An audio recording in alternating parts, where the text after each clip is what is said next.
in the chat box and say hello. And listen in wonder to the Craig and Tizz show.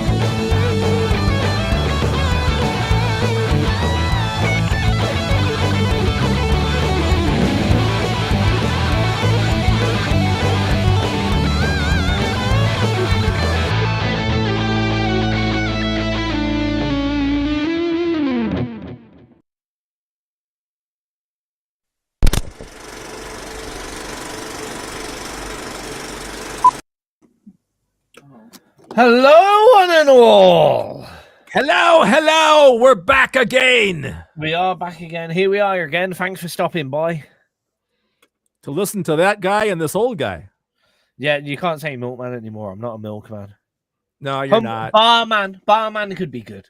Barman is great. Barman might We just work. solved our problem. Listen to the barman and that old annoying guy. The barman will solve all your troubles. You know what's funny then? So you got the bogman and the barman. Are you potentially? Yeah, not too bad. Welcome everyone to the brand new website here. Yes, that is why I'm just Look at the tired. Visualize the tired. It's happening. We'll get through the show. It's going to be fine. We're going to be talking about putting a wolf in sheep's clothing. I guess. No, our topic today is very good. Our topic today is about reinventing yourself. Yeah. Kind of like the XRP website. That was the basis of said topic. Oh, it's all gone wrong. You're fine. You're fine. I mean, we're talking. I believe your idea was, as I remember correctly, was do you find yourself stagnant as a musician, stagnant in your creative process? Are you doing the same thing over and over and over again ad infinitum? Do you want to change up how you do what you do, or how you present yourself to the world with your music, or how you're creating things? Yep. A lot of it was more on presentation, because I know a lot of people just kind of do their music. That's what they want to do. And they're hammering it and getting nowhere. And you see some of these artists out there that may reinvent themselves. They may join a duet, or they may be in a band and go solo. And there's that point of reinvention that quite often gives a good spark, a little bit of reinvention that makes this not seem like, sometimes you go on Facebook pages and you're like, joined Facebook in 2012. And it's like, well, you still only got 100 likes there, Yep. And then you see people reinvent themselves and they get that instant 100 likes. But because they've got that new, fresh spin on things, they get those few more as well. Yeah, they get a little reinvigorated. Yeah. So that's our base topic of the evening. Yeah, they can always branch off into something else. I imagine you probably want to talk about the new website. I will mention it a little bit. I'm overwhelmed by it, honestly. I've done, it's been my focus for 2.5 days, when my focus for that 2.5 days should have been sleep.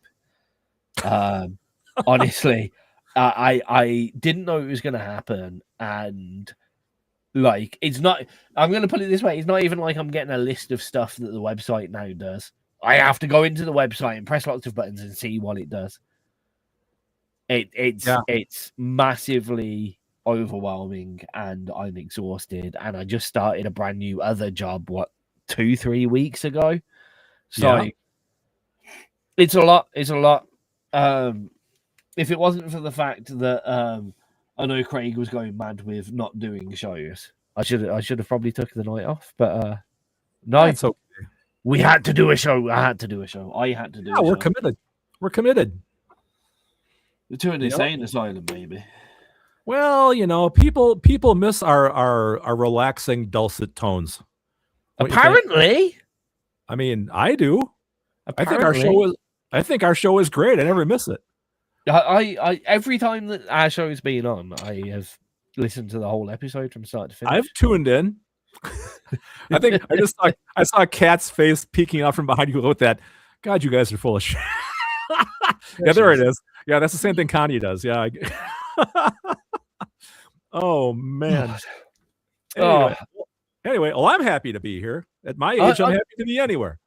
I'm happy to be here. I'm just like I apologize to everyone that tunes in advance because I am 90% useless at the moment. I haven't felt like this since I taught in schools. I'm trying to figure out exactly what all the new stuff is on the website. I kind of took a quick look at it the other day, and like now you can search artists and it shows all their tracks and all this type of thing. It's interesting. I guess the main new thing is the fact that the social media side works properly. So if you comment on someone else's thing, you will get a notification in the top right hand corner of your screen. If you like on something or someone likes your post, you'll get that. You can share posts, you can comment, you can tag people, they will get a notification. The whole website now as a social network actually works. That's amazing. Do we have? I'm sorry. Go ahead. No, you carry on. What do we have? So do we have charts again now? There is a chart on the site. It needs refreshing, but we also have. So the charts page now goes by genre as well. So there is a metal chart, there's a pop chart, there's a rock chart, there's an R&B chart. We'll be adding more, but if you go to the charts page, you'll see a top 100 of everything. And then if you scroll across, you can choose genres specifically. So if you really like metal, you can see that right at the moment, for right this second, Our I See No Tomorrow by Harrow's Eve is currently number 1. Okay. Well, great. So if you like unsigned and independent metal, you might want to start there. I don't know. So does that mean that Texan Betty is still number 1 in the rock polka chart? We don't have a rock polka chart at the moment. What in the hell is wrong with you? There's no rock polka chart. This is a travesty. We will be adding a few genres, to be fair. Thank you. All right, that sounds fair. Don't worry. But yeah, there's I mean, the main big thing is everything that the website pretended to do for about 2 years actually works now. The DJs have a lot more control. We have a request widget for the chat box. I also, for the first time in a very long time, have a ban button. So if anyone's being an arsehole, I can get rid of them. I'm in trouble. You know, I have a mute and ban, so I can tell people to shut up and I can get rid of them completely. Does it work on ALC? No. It works on everyone I want it to. No, it doesn't. No, it doesn't. Everyone I want it to. Every single person. It must not work. She's still speaking. Well, it's digital, not physical, unfortunately. Oh, I see. There's another cool thing. Like we have a hashtag topic board that now works with the website. So if anyone uploads a new song, you might have seen this, Craig, with your latest one. Anyone uploads a new song, it will say new release. Check out my latest track with tags on the main XRP radio wall. Now, if you just want to see what all the new music is, you can click on the trending new music post on the side, and you can only see a whole wall of all the latest music that's been submitted to XRP radio. You want to be picky? Click the rock one, and it will just show you all the rock music. That is really cool. It's genius. If you want to find out, you can search by Banging Sarcasm, and you can find out all the updates from Banging Sarcasm and the show. Mm-hmm. So that is really cool. It's very intuitive now. It does what it's meant to do, and it's clever about the way it does it. The chat box is obviously significantly better in both design and the way it delivers. There's no glitches. There's no problems on mobile. It just works. So, yeah, it's quite exciting for me. So how does the request button work? Does that mean if I'm in the chat box and I want to hear something, I hit a button and all of a sudden you see a little thing on your side that says, There's a hand raised for a request or something, or how does that? Basically, yeah. If you look at the chat box in the top right-hand corner, and we've kept it a little bit quiet at the moment because obviously not every DJ wants a request, so it will only be enabled at certain times. And when it's enabled, you should see a little sparkliness over it that says, "This DJ is now accepting requests." I see. Now, when you click that little musical button, you can type in and it should auto-populate. So say now I type in Craig Allen. Your track, The New Normal, is the first one that comes up at the top. And I can select that and I can write a little dedication or note. So like, this is for Craig. Okay. And if I hit submit, it pops up for the DJs in a little list on the side. And we also have another, where is it? Another place for it. Now, what's interesting about that, I mean, I'm using my iPhone right now to look at the website, right, or the chat box, and I could have swore like 2 nights ago, all there was in the upper right corner for me was just that gear, you know, for settings. But now I have a bunch of different stuff there. This is the point, like Sunday, all of a sudden, Sunday night, all of a sudden, we had a new chat box, and I was just like, okay, there must have been something wrong with the old one, and we've got an update. That's what I thought. And I went to bed. Yeah. I messaged Jake. Jake, have you done something with the website? And I went to sleep. And then I woke up Monday morning to loads of emails saying, congratulations on the brand new website. And I'm like, what the fuck? What are you on about? And I was worried someone had like hacked into the website or something. And I went on and I was like, oh, shit, this looks amazing. Everything's new. How fantastic. And then I messaged Jake, and later that evening, because I had to go work that day, later that evening, Jake went, yeah, I had a day off, so I spent 15 hours coding on XRP. Oh, my God. Wow. And now we have this, and now we're here. Yeah, last time I saw the chat box, bless you. Last time I saw the chat box, I think it was like on a white background with white bubbles or something. Now it's got the dark. I like the dark. The dark is nice. Well, the good thing is if you hit that gear, you can change as well. So ALC has a very difficult time looking at light text on a black background.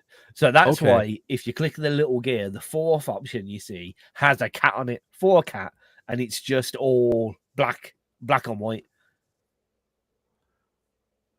Oh, yeah, I see. Oh, yeah, sure. Oh, that's cool. So you have that option. I choose the fully black option myself. I like that one as well. Yeah. And now we have emojis too, right? We've got emojis, which can both be done by typing in the emoji code or by selecting said emoji. We're gonna have more stuff. Like it's just gonna keep rolling out until Jake runs out of time. I think we have instant messaging, so we have private messaging on the website. So if you look at the website now, Craig, I type in Craig Allen Hecht, I can start a conversation with you. I go hello, and you should get a little message that pops up saying hello. Okay, well, cool. Well, not on the website right now, but yeah. Oh, but like we can talk privately the same way as we do on Facebook Messenger. We can do it on XRP now. Wow, amazing. Yeah, very cool. Yeah, the list of updates is endless, and I could go on about it for ages, but we should probably play the first track for the evening, shouldn't we? I imagine we shall. We should do that. The first track today, people, is called I Would Rather by a band called The Thing Is.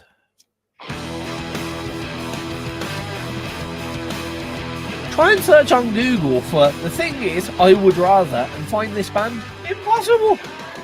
I got them in the end. Well, it's all lowercase. That's what messes it up. It's not just that. It's just a sentence. The thing is, I would rather. Think about how many things that came after that. Now, you're talking about how bad you feel today. Here's my problem. This is the last bottle of Pepsi Max in my entire house. Oh, when I'm out of this, my life ends. Not good.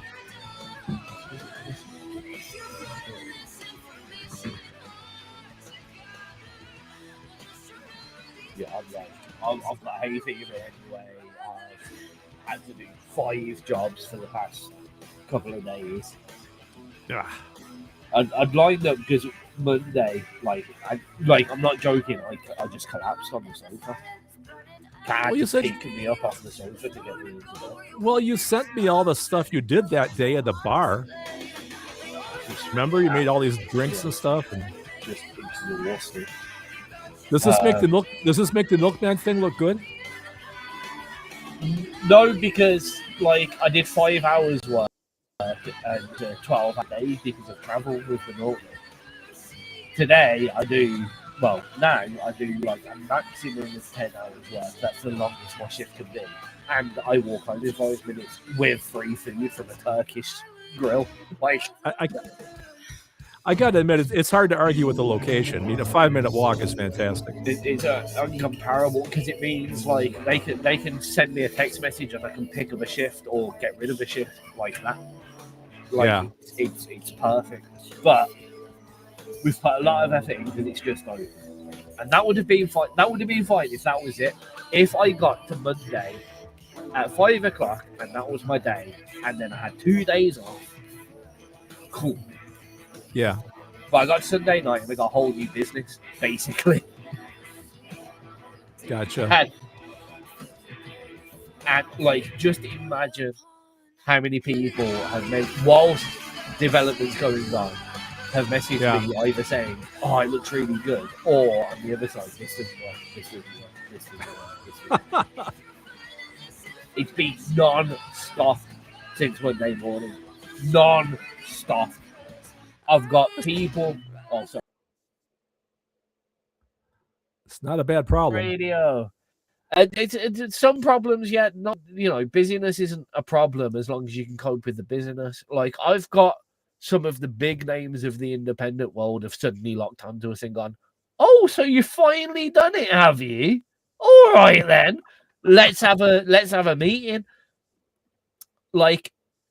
I have had to send so many messages out this week going, "I'm not ready." If it, any other time, Jake will tell you when Jake launched the previous website in 2015, 2016, I was too ready. He'd give me a date and he said, "I'm not ready." And I'm like, "But I've told everyone it's this date, so you best be fucking ready." This time it's the complete opposite. I woke up, new website, I am boggled. I am absolutely boggled because in effect, I'm starting 2 businesses. Okay, I'm not the owner of the other one, but I am involved right now in the very early stages of 2 new projects. And part of me's a bit imposter syndrome. I've got a lot of imposter syndrome at the moment because especially I'm managing a bar at the moment. Now, last time I did bar work, let alone managing, was 20 odd years ago. Right. So I'm going in and they're rating me as this is the professional mixologist bartender. And honestly, some people are when I first got there, my first week, someone would go, "Oh, can I have a Cosmo?" And I'm like, "How the fuck do you make a Cosmo again?" I've made Cosmos a million fucking times, but it wasn't in the forefront of my mind. Someone go, "Oh, can I have a Mai Tai?" And I'm like, oh shit. So did you grab your phone and Google how to do it? Yeah, 100%. I've got right Google on the side. The main thing is I always know what to put in it, but I'm never sure whether it's shaken, stirred, cocktail mixer, or poured. That's the big thing that I forget. Damn. That's well, shaken not stirred. Well, that's the James Bond one though. That was a light martini. Yeah, shaken not stirred. That was James. The most unpoured drink in the world, I hasten to add. Yes, of course you're talking to a teetotaler, so I have no concept of what you're speaking about. But that's okay. Yeah. The irony that my job is now getting other people wasted is not lost on me. Yeah, I know, right? Funny how that works. It's not the first time, and it won't be the last, I'm sure. Yeah. But I'm just warning everyone that I am overstimulated, overwhelmed. I've obviously got the hiccups now. Oh, already? And ALC's here. That's a good thing, though. No, because she sounds really pissed off because she's working. Yeah, I just got yelled at You just got yelled at. Why? because you were screaming and swearing in the Oh, sorry. Aw, we still love you, Kat. Don't worry. We do still love you. Darn right. Yep. Okay. Anyway, do you want me to say anything about the topic, or do you want to take the topic and go from there, or how do you want to approach this? We've been off for 2 weeks, so it's kind of like it's learning over again. We can approach it on two sides. The first side is the obvious relation to XRP. Like, we've done all this work. Jake's done all this work. It looks great. It works now. Is it going to make a difference? Was that a question for me, or are you just throwing it out there? There was a open hypothetical. You know, like you and me, does this make you want to come to XRP more? For me, yeah. Like, I've been on this website since it's been changed, like non-stop, checking comments, checking notifications, using it as my Facebook now. Once this starts working consistently, I don't think I will go on Facebook again. It's funny you say that. The way Facebook has been for me lately is that if I didn't need it to promote music, I would have nothing to do with it. It's just getting so crappy. See, I'm going my latest status on my personal wall on Facebook. I know the XRP wall is a lot better, but on my personal wall on Facebook, right, has got 2 likes on it and no comments, right? Yeah, see. XRP wall, 4 likes, 2 comments. Okay. So, I mean, just personally, it's doing better for me. Now, what I used to use Facebook for was majoritively bands, finding new bands, whatever. I'm scrolling down the XRP wall, and I've got my comment on the top because I've pinned it. And then it's new music release, new music release, new music release. Castor Pre, come and listen to this show full of new music. Elucid Eye, new music release. Like, it is exactly what I wanted Facebook to be. This may be a bit of a personal creation, to be honest, but for anyone that is serious about unsigned and independent music, I don't. Like, I'm here. I'm going to go on Facebook to bring people here now. It's mine. It's XRP. I run it. I own it. So it's a hard thing for me to say this because people are going, well, of course you are. You made it for you. Like, why would you go anywhere else? You know what I mean? But, like, it just makes sense. It just makes sense to segregate. It's the only time that I will ever promote an echo chamber.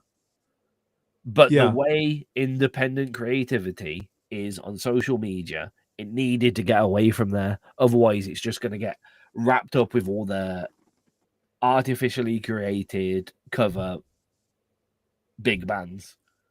Yeah.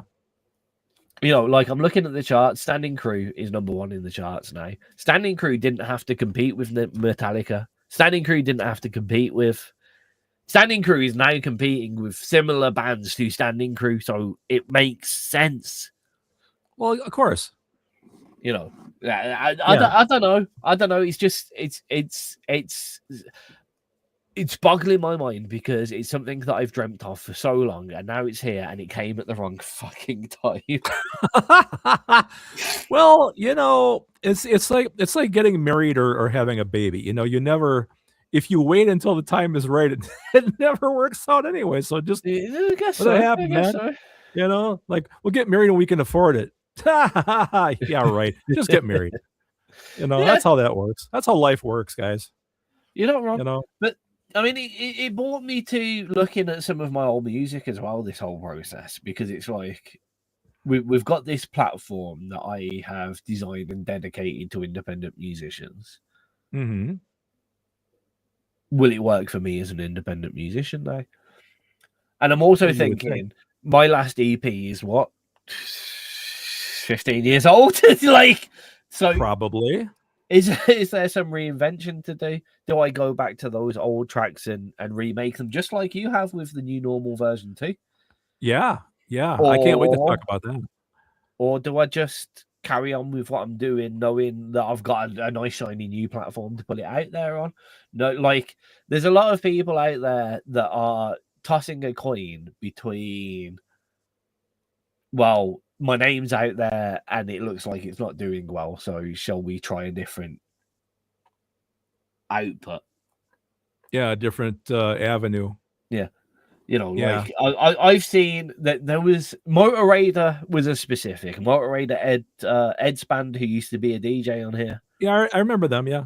Now they did kind of rocky music, Right. but they also did a lot of parody stuff, and it was all quite fun. Yep. Now Motor Raider and their logo looked like a heavy metal band, like a biker metal band. It did. Yeah. And I kept turning around to him and going, like I go to your page and I'm like, I'm not interested, but I do like your music. It's fun. It's great. It's a good experience. But if I was exploring Facebook and Motor Raider popped up just from an image base, like the band name, the imagery, everything to it, they are not what I would expect. And the image that I perceived was not an image that I would go for naturally. Because I would perceive this kind of band. Yep. I agree totally. They were very heavy metal looking. Yeah. But you know, when you've put a lot of effort, because I know Ed was like, oh, you know, we like the name, we've put effort in, we've done all the logos, done all the branding. When does it get to the point where you kind of reinvent or give up? Now you're long-standing and you're the kind of person that has got like 27 billion band names anyway. You are almost a consistent reinvention. I have to be, otherwise I'd be stagnant. I wanted to talk about this as well. Just recently, last few weeks, I've really been hitting the wall. I feel like I have nothing new to really contribute. I sit down with the guitar and I only know so many chords. You know, I've only got a limited knowledge of what I know how to do. And really, what else can I do? I mean, for God's sakes, I've done a rock opera. I've done conceptual music, Captain Midnight. I've done funk. I've done polka. I've done name it, right? And I kind of like, it just kind of dawns on me lately, like, what else can I really do? You know? And, that's why I don't know if you want to talk about it now, you know, but I do want to approach the subject of the new normal sometime in this show, because I was showing Tizz. If you guys have video out there, I made this CD probably 2020, I don't know, 2002, maybe something like that. Right. But anyway, yeah, about that. But anyway, when I released this is a bunch of tracks that I had recorded back in the like late 80s into the early 90s. And I did not have the best equipment, nor did I have the best knowledge of how to mix and master a song. So this got released because I was very excited to actually have a CD. I've always wanted a physical CD release. So I put this out, but now listening to it with my 2026 ears, I can't stand it. The production seems so thin, and the songs are good. The ideas are good. But, you know, I was listening to this the other day, and I was talking to Tizz about this before the show. And just, I've been playing with Suno, the AI program, just messing with it, see what it'll do. And it has a feature where you can upload your own voice into it. And supposedly they'll try to use you for the vocals. And also you can upload your music into it as well. And it will actually do a cover of your material using your stuff as a source. And I took a song called The New Normal, which is on this album, and I ran it through Suno, and what came back was incredible. The production was polished, the guitars were punchy, the singing sounded like Craig from 20 years ago. I'll be honest with you guys, I'm looking at 70 years old. I can't sing the way that I used to. I just don't have the voice like I used to anymore. And to hear that vocal come out, it's like about 30% me. It's still, you can tell it's being augmented, but boy, the vocal is great. So I asked Tizz maybe sometime during the show today if we could play the original version of The New Normal that XRP has, and then A/B it with the new version, just so you guys can see what I've been doing. I'm thinking about doing this entire album and just reloading it and seeing how it comes out. I think it might be really kind of cool, but that's what's kind of reinventing me right now. Otherwise, I feel like I'm stuck. Oh, I have layers upon layers upon layers of things to say to you through all this. So, firstly, no artist should disregard earlier material specifically due to production. So, I regularly, my two favorite Red Hot Chili Peppers album, my favorite band, Yes. are the original and Freaky Styley. Yep. The production on those are fucking awful, but brilliant music. Absolutely brilliant music. Yeah, that's my point. Now, Yeah. do those tracks stand up against, like, if I'm, and you've got to remember, music's a mood as well. It's very rare that someone yeah. listening to 2026 pop music is suddenly going to go, let's listen to Freaky Styley. It's not going to happen. They're probably going to be listening to things in the same remit. So, does that album, as much as you hate it now, stand up to the testament of its decade? And I think it does. I would say compositionally, yes. The songs are solid. I mean, the ideas are good. The melodies are good. You know, the execution is not that hot. Rewording. Does it stand up to similar independent productions of that time? Yes, it does. I would say. Yeah. So it's about the mood. Like, if you've been listening to the brand new Slipknot album all day and then you put on that CD, you're probably going to have a bit of a lackluster result. Yeah. But when in the fucking history of ever is anyone going to listen to the brand new Slipknot CD and then listen to that by Craig Allen? No, it's not going to happen. True. Right. The majority of people are going to be exploring a playlist, a website, or other independent artists, or are going to have, I mean, my current reason when I listen to Craig Allen is almost nostalgia based, to be honest. I'll be listening to a whole rack of artists from way back in the day on XRP radio, and you'll be one that comes up on my way to work. So, like, there's a lot of relevance in it. And one of the biggest mistakes I think bands do when reinventing is lose their history. Yeah, that's good. That's a good point. I don't think I'm losing it. I think I'm trying to, what's the word I want? Not reinvigorate it. This is a different way of looking at it, maybe. I mean, it's funny because I'm kind of like you too. My favorite Craig Allen Hicks songs are old. One of my favorite songs is still Penguins Are Better Than Seagulls. I love that song. You know, stuff like that. The newer stuff. The stupid thing with you is Penguin, in the grand scheme of music history and everything, and your age, not to put too fine a point on it, Penguins is Better Than Seagulls is nowhere, is not old. It's not an old piece of music. If you looked at the world, like, okay, Craig, tell me your favorite old piece of music right now. Just quickly off the top of your head. Quickly. No, in general, from the history of music, favorite old piece of music. All Right Now by Free. All Right Now by Free. When was that made? Vaguely. 69? When was the Craig Allen Hicks album made? 2002 probably. So shut the fuck up. It's not old.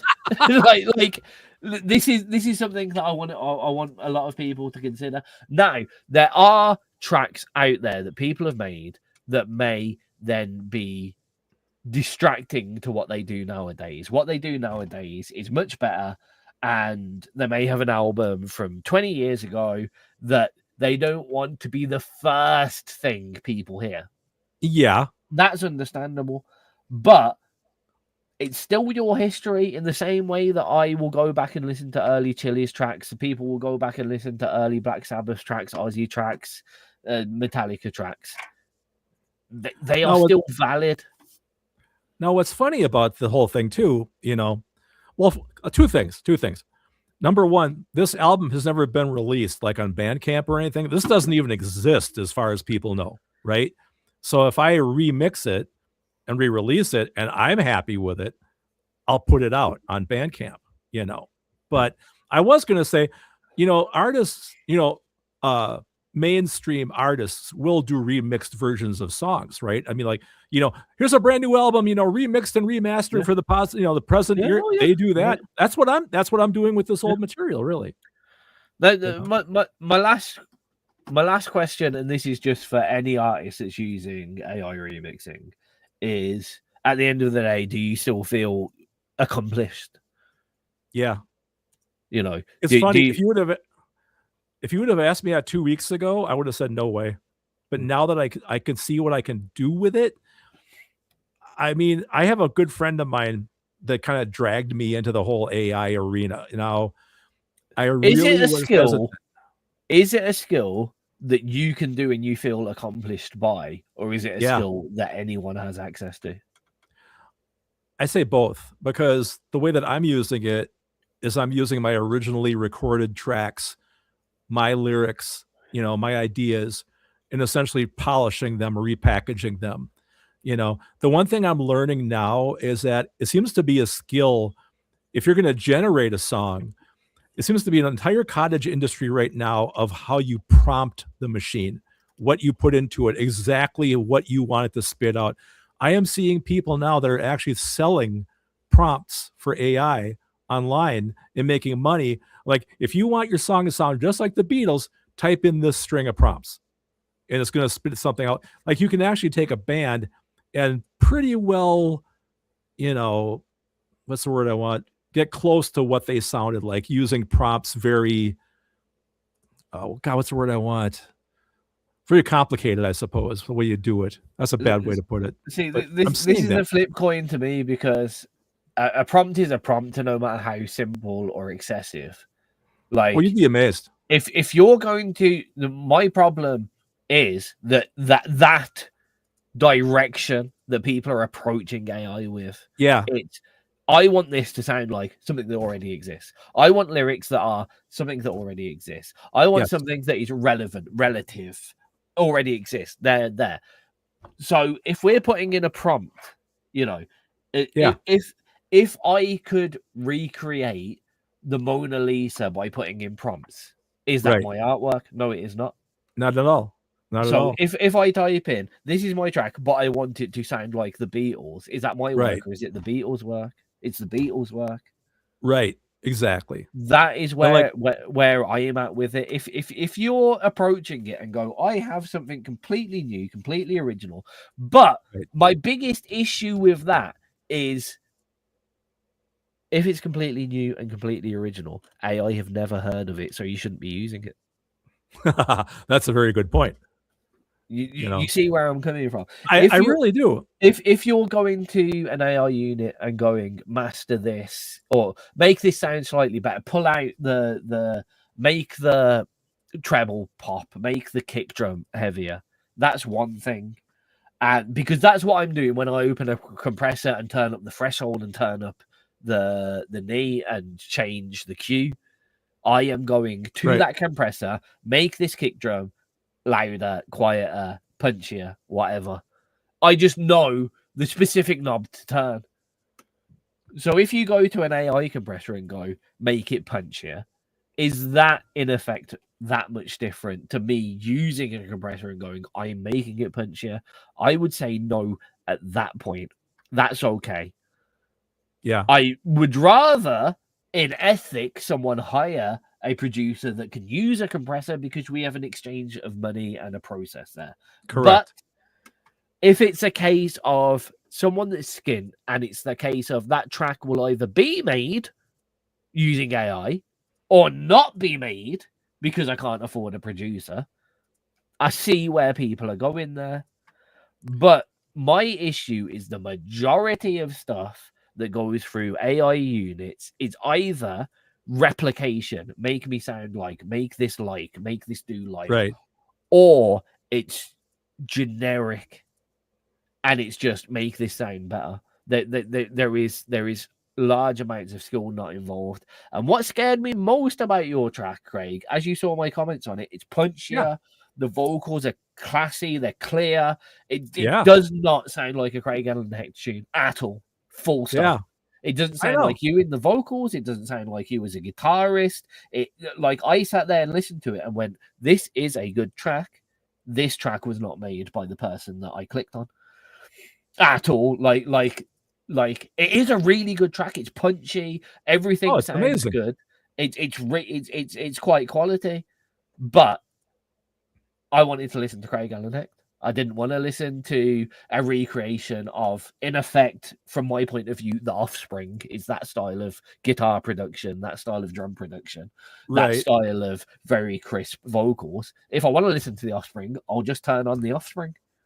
Well, the thing too is that my production quality has never been stellar. I mean, you know No, that. wait. So this is a big thing that I'm massively a champion of, right? Yeah. Production, as is beauty, is in the eye of the beholder, right? Right. Look Yep. at Spike Direction's show. Yep. There was not an inkling towards production. No one cared about production. It wasn't how well Right. produced. Nothing about production was in there. And there's a lot of people that like that. You know what I mean? That lo-fi thing, yeah, sure. One of my personal favorite things about Craig Allen Hecht music was how warm it was, how natural it was, how honest it was. That's not in this new track. No, for sure. It's an amazing track, but all the reasons why I listen to Craig Allen Hecht music are not in that track. And that's why I'm saying, I'm not going to go this way with everything new from now. That's not my intention. That's my biggest fear from a lot of this AI stuff, is that everything's just going to get very saturized and generic. I can tell you, after playing with it now for a couple of weeks, I can tell you what I don't like about it. It's too easy. It makes everything easy. It's too. You could make an album in 20 minutes, right? But is it good? No, I don't know, but you can do it that fast. It will be good, but it won't be different. No, like I said, that track has got 100% Offspring, Blink-182, new metal production, new pop punk, new metal production on it, and it is almost flawless. But that's funny, yeah. Like I'm not going to be a knob about it. If I was going to choose, if I was in a pop punky new metal style production mood, that's not the track I'd choose. I'd listen to Blink-182. I'd listen to Newfound Glory. I'd listen to Lost. Well, no, I wouldn't listen to Lost Prophets. Everyone knows about Lost Prophets, but you know what I mean. Like I do. If I want to listen to a really nice warm piece of music with honest vocals, great lyrics, and a true ear towards the composition, I listen to Craig Allen Hecht, because there's not many other things like that. I think we should go ahead and play them back to back now. Okay, go for it. So I know you have the new normal. Think. I've got both of them. They're queued up. Yeah, let it go. I'll go for the old version first and the new version. Perfect. And like I said, I'm not being aggressive here. Both tracks are good. If I didn't know Craig and I didn't have a previous affinity to Craig's music, and I was presented with two tracks, the newer one would probably be the one that I said, that's better. I agree. So do I, and I wrote them. However, with the history of Craig Allen Hecht, the history of unsigned independent music and everything behind that, I want to listen to the original version more than the new version. I understand that. This is said version. Right on.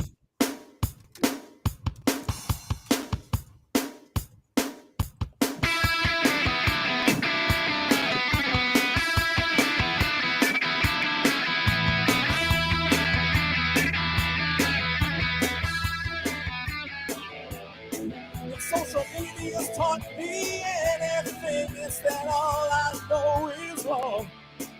Any opinion that I have is incorrect.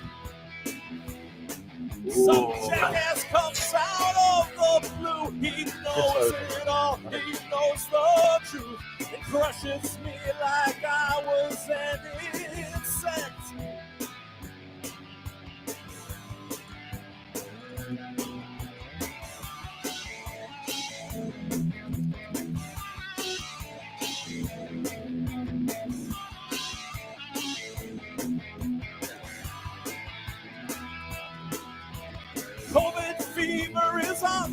rise, it's in our hands. Who lives or dies, depending on you choose to listen to.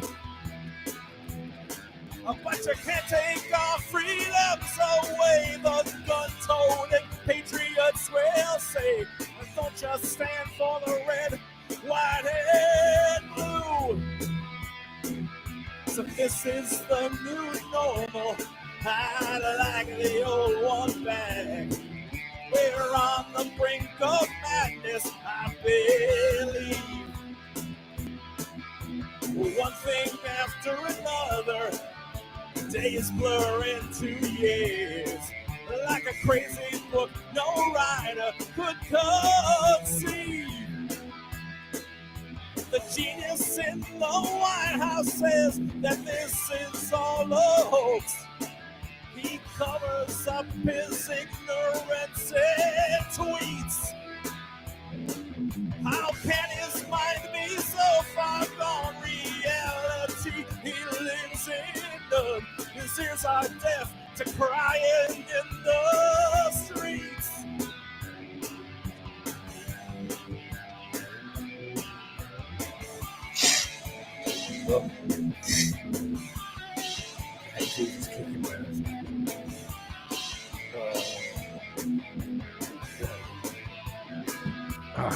I saw a girl on TV today. She was going back to the beach to Weird play. thing is, She I have bad didn't need hay that mask no more, she said. God would take care of her. He's got her back, you know, yes, sir. She can thank him in person when she's dead.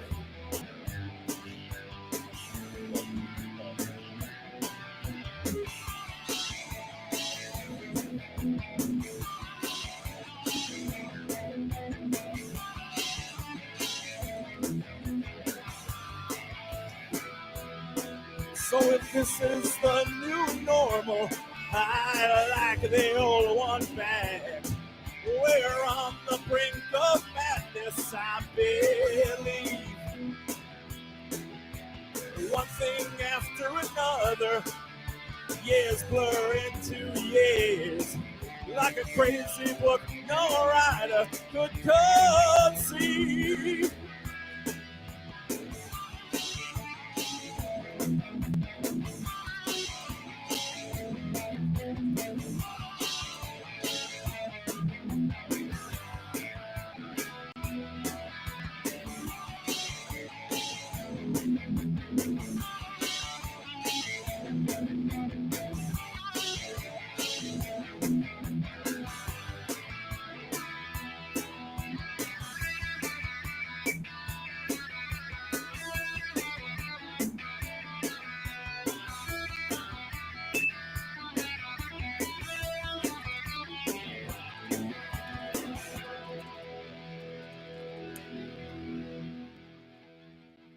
So that was the original version of A New Normal by Craig Allen Act. And now we're going to go for the Suno remastered version. Honest thoughts, everyone.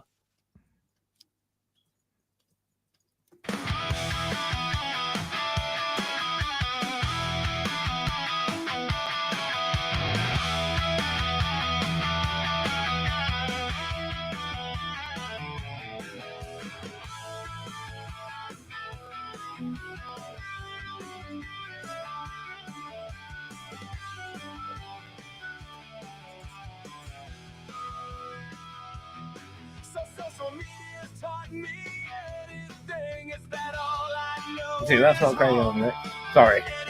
It's a good vocal. It's not you. It's great. Don't you think? That's not great. Let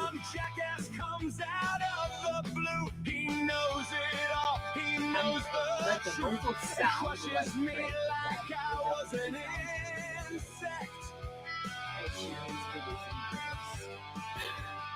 It's like it's almost like American pop punk vocals.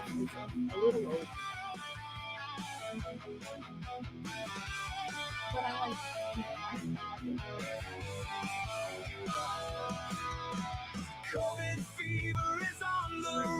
This drummer is much better.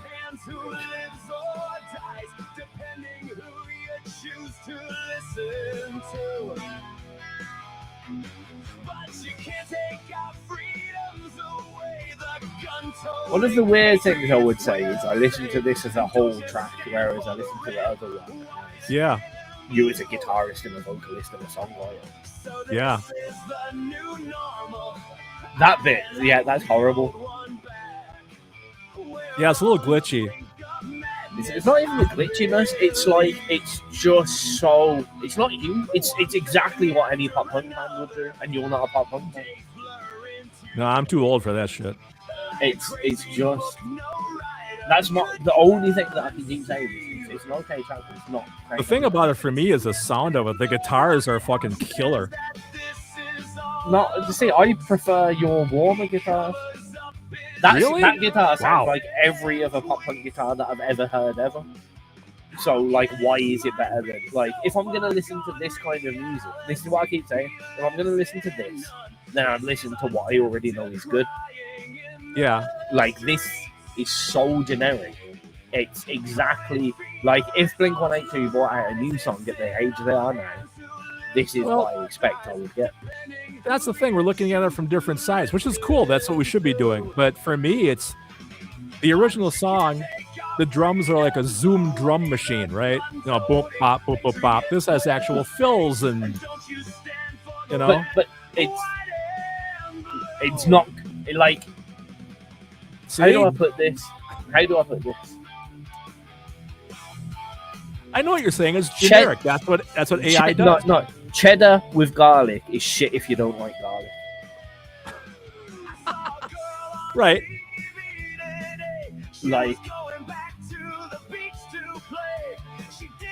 Like, does the guitar sound very well produced? Yes. Does it sound like every other guitar that's being produced for this kind of genre of music? Yeah. Like you've lost all the U. All of the U is gone out of this track. Well, yeah. Well, that's the idea, I guess. That sucks. Personally, that sucks. The thing about it, I mean, if I had to sing it now, would I sing it like that? Oh, God, these melodies are great. I can't hit those notes.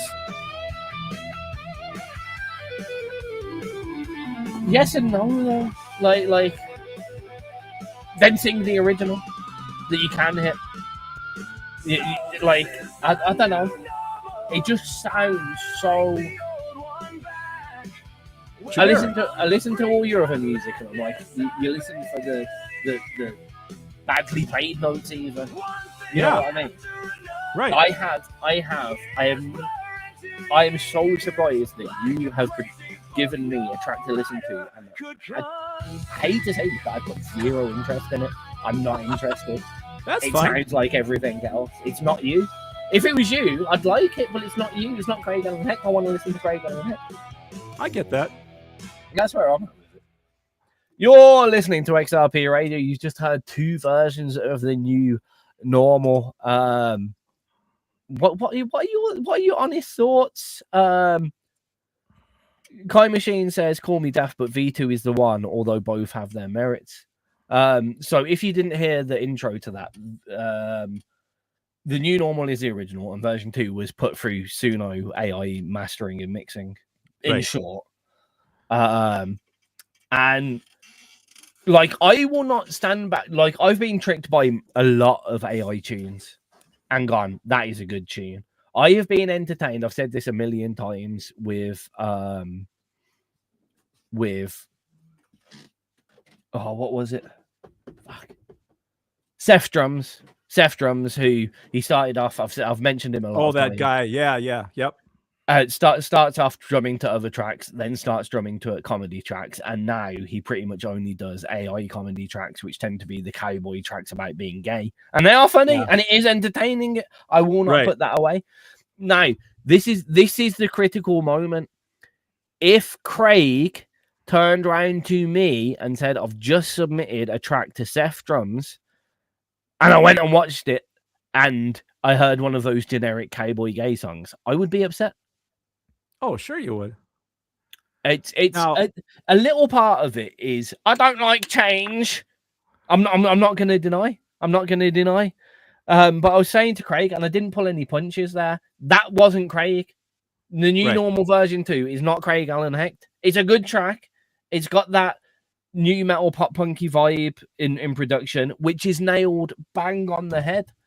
But like Craig didn't fluff a note there, so it's not Craig Allen Hecht. like That's all not of wrong. the reasons why I want to listen to a Craig Allen Hecht tunes are no longer there in that tune. Is it a good tune? Yeah. Now, if and it's rare that I am, if I was in a new metal / pop punk mood, you know, I'd probably get a bit nostalgic and go listen to some 41, Blink 182, Bowling for Soup, Newfound Glory, that kind of stuff. That wasn't unique enough to bridge that gap.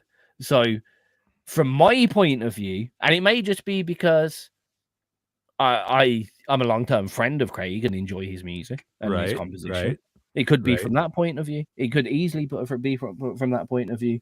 But if I was to sit down and listen to that kind of music, specifically as the new Sonos remaster, that would not be the track I choose. It would be all the other stuff that I like, because that's better. Right. Well, now let me state a few things. First off, number one, I don't want everybody to think, okay, all of a sudden he's joined the dark side and this will be the way he masters his songs from now on. I want to jump in there just quickly and say there is no dark side or light side. As I mentioned to you before the show started, I watched a thing earlier that was like, should it matter how someone gets from A to B as long as B is what they originally intended?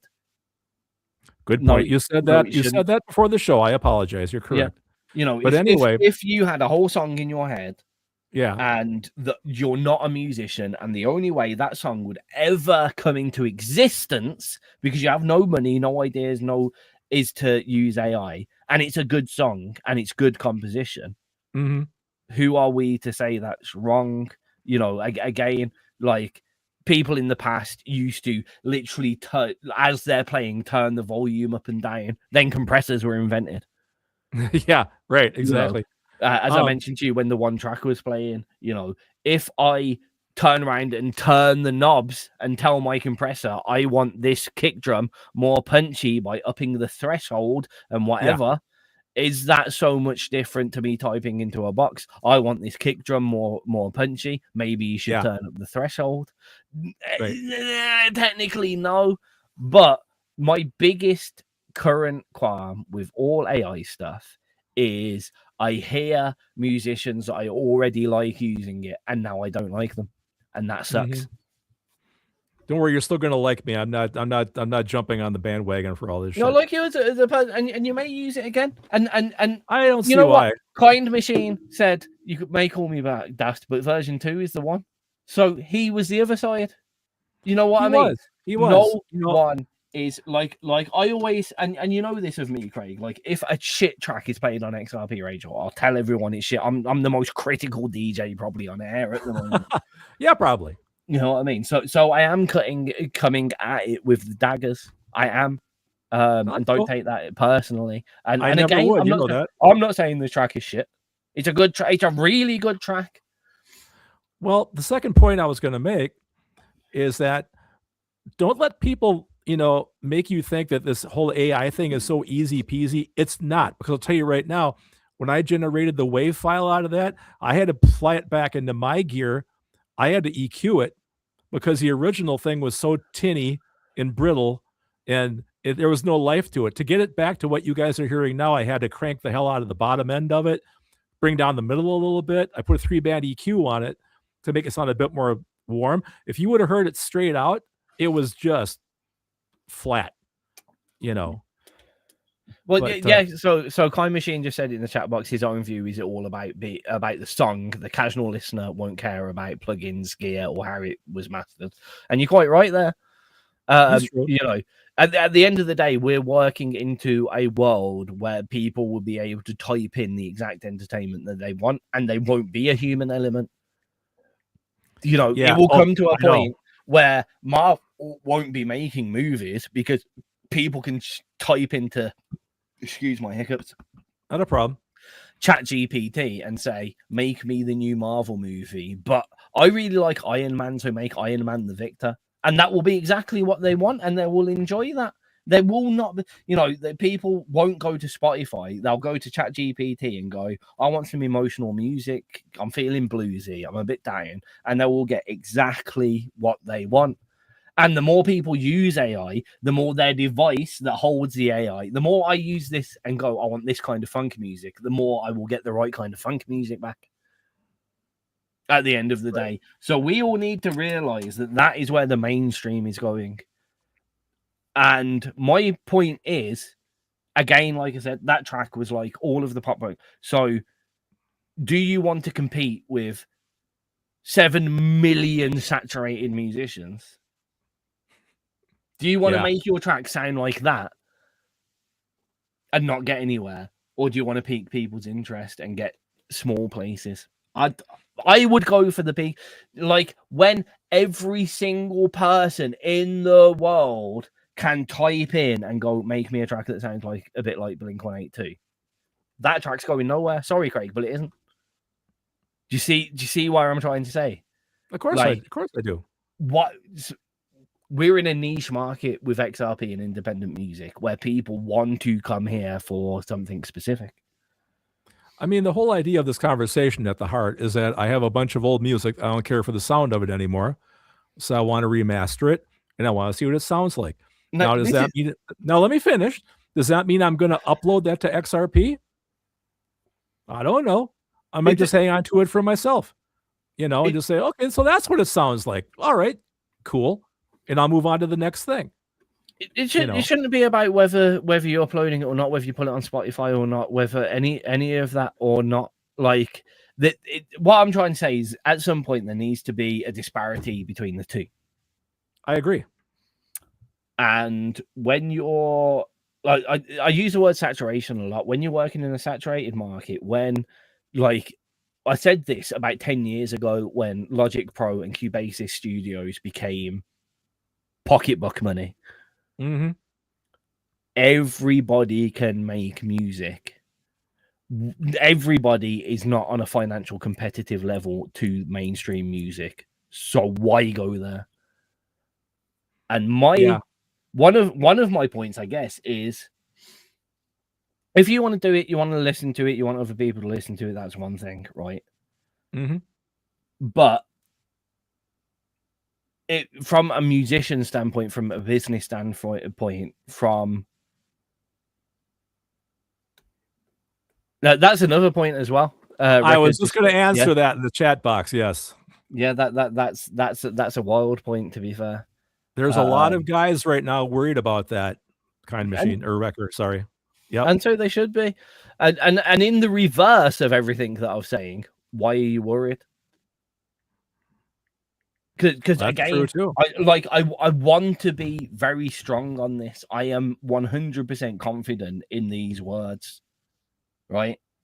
Yep. Craig, New Normal version 2 is a good song. It's generic as fuck and will never get anywhere because there are a million tracks in the exact same production or venue that have a lot of money behind them that will get further, and you're going to get lost in the saturated market. Now, for as long as you've known me, right? Have I ever been worried about how much listens I'm getting and how far I'm doing of my career? I don't think so. Yes and no.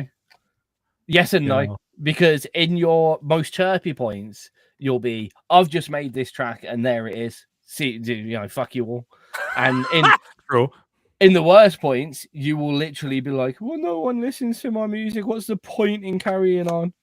And how am I different than any other musician in the world? I'm not saying that's any different at all. There you go. There you go. It is a large point to be.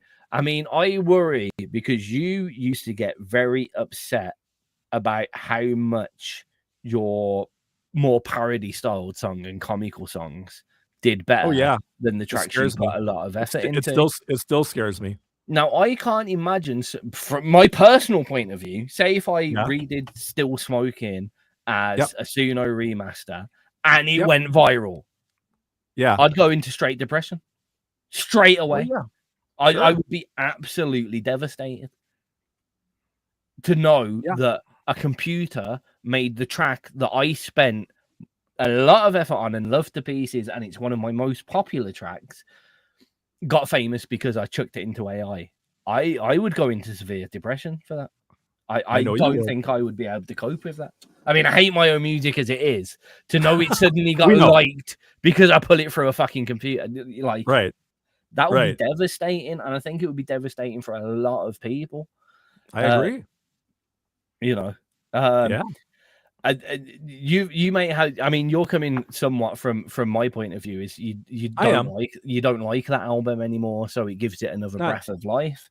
And That's that's how I'm the looking at same way that the icons of industry approached it. You know, they did it all properly. You can see the studio videos of them on YouTube with the Yep. live violinist or whatever. And they went to give a track that was super popular that everyone loved another breath of life, and they did it really fucking well. They chose a good option, and it was that different to their normal. You're not sitting there going, they just run the same track through a better mastering agent, or you know what I mean. Yeah. Well, that's the thing. Well, you make a good point. I mean, after I get done with this project, after I redo this album, do I have something else next coming? Nope, nothing. I'm out of gas, man. I got nothing. But how many times and how many years have I said that to you, right? yeah, Well, yeah. Tizz, I'm done. I can't think of anything else to do, and that's And it. then a week later, you've got a new track out. And all of a sudden, here's a new song. You know, but the thing that I don't like about the AI thing, like I said earlier on in the show, it's all too damn easy. I can go to Chat GPT and write me a song about cats taking over the world. Bang, you got it. Back in the day, I could scrawl that stuff out. It would take me like a month, right, to get the lyrics. It's too simple now. I'm having a really hard time with that. You know, it's just too easy. I mean, this is kind of poignant on what I said earlier, where when everyone has free access to all of it, because you know AI drivers want people to use it so they learn. So it is basically free now. Like on ChatGPT, while there are a few sideways ways to navigate it, you can get it to produce you a 3-minute video. You can get it to produce your album cover. You know, all this shit is free and everybody has access to it. Right. Thus, we are going to go through the same situation again of having a rather large amount of saturated, very exactly the same music. And unfortunately, Craig, your version 2 of the new normal is going to sit in that bin. Yeah, now, I personally think these days that there is a mainstream that likes something specific. They're being force-fed it via radio, via TV, via the background music in their soap operas, via the radio in their cars. You can't get away from a certain style of music. And as we all know, repetition means like. You know, you see early kids programs, the Teletubbies, again. Yeah. Repetition makes you like something. Everyone knows the phrase, it's a grower. I didn't like it at the start, but it's a grower. And it's literally, you have heard it so many times that you will have 10 tracks played to you on radio. That's the one you recognize. So it's good. Recognition is a whole thing. And all of that has this massive budget behind it that we can't fight with. We just can't fight with. Now you've got the other side of independent, unsigned music lovers. And people that are into the alternative stream. I mean, it's called alternative for a reason. They don't want that. They don't want the mainstream. Right. If we as independent artists start using AI to produce our music to a similar standard to the mainstream, we're literally stabbing our own audience in the back. Well, yeah, you're right. You're right, Tizz. You know where I'm coming from. We're just jumping around on the bandwagon with the rest of them. Yeah, and that's what scares me. Like I'm sitting down and listening to that track as a producer with producer's ears, going, "If I was to do a punk rock guitar, that's what I'd do." Right.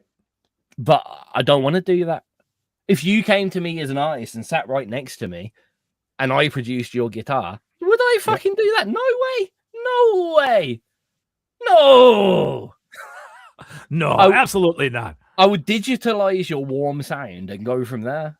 But would I just go, let's just go full on wall of sound production. No, that's what's scary. The new normal, the track loaded up, and it's like it's not even the same wave format as your other tracks. No, of course it's not. It's mind boggling. But then how far back do you want to go, right? My guitar tones are modeled, right? Well, they're not real anyway, right? Exactly. My drums are not real. Did you learn to play the sitar? No, you'd never learn to play the sitar. You're quite right there. Am I playing all the orchestras on Captain Midnight? Fuck no. No. How far back you want to take this whole thing? I think my point there, though, that's the difference between genericizing and ability. So an artist, I'll give you that. An artist could turn around and go, I can't make an album cover. Can someone make me an album cover? And then we'll get an album cover. An artist can also turn around to GPT. Yep. That place. Can you make me an album cover? Now, the album cover created by ChatGPT, we all know is going to look very like 70,000 other album covers. Other album covers, right? Even if the artistic choice is different, the stylization is obvious. Now, see, Kind Machine's talking here in the chat box about he just doesn't want to be fooled. I mean, he wants people. I don't know how many people are going to own up and say, okay, this was all AI. I mean, or okay, this was all real. I don't think they need to do that, but I agree with him. I would feel better knowing. So how much of this is really you? But I don't think artists are going to come out and say that.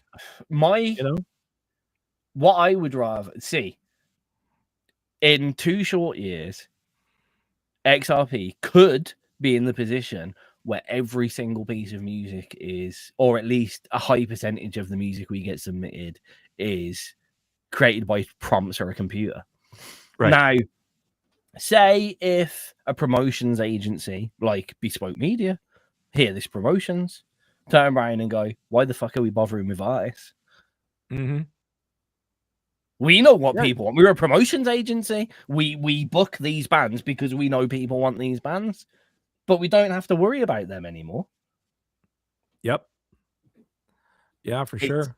It's scary, and it means that we're going to end up in a complacent world of very similar music. Like, I listen now, and a lot of stuff, even from pop to rock, is sounding similar, and it's good. Similar. It's of good quality. I'm not putting that away, and it is what the mainstream want. But we're not in that world. When's the last time you listened to Britney Spears, Craig? Like 83. Who's in the top 10 in the mainstream charts, Craig?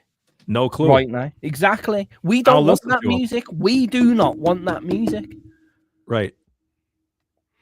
So why are we using tools that make us sound like these people? Yep. I'm going to take a pause there and play the next track, which is Target on My Back by Lorenza Wildcard. I'm not crossing my songs off today. It's okay. We're well behind. I know, but I still know where I am. You're doing really well, man, for struggling. You've only got a half hour to go. Yeah. If you wanted to, theoretically, you could play music the rest of the show if you wanted to. You got 5 tracks yet.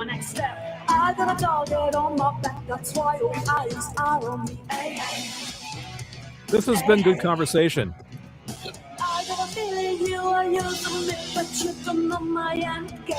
You know, it's a good show when we forget to play music because we're too caught up in the topic.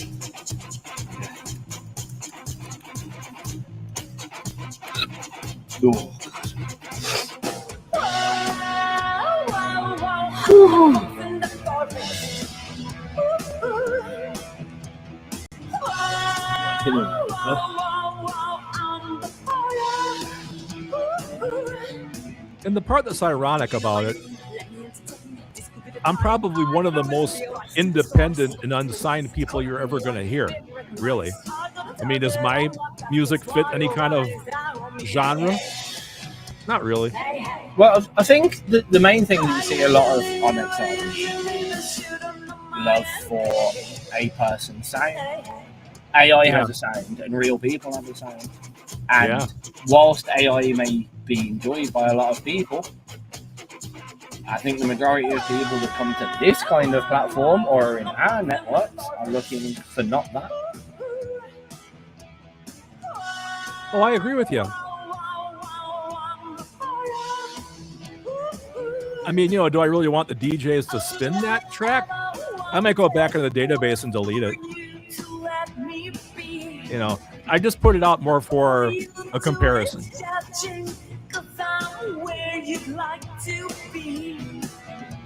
I'll let you in on a secret.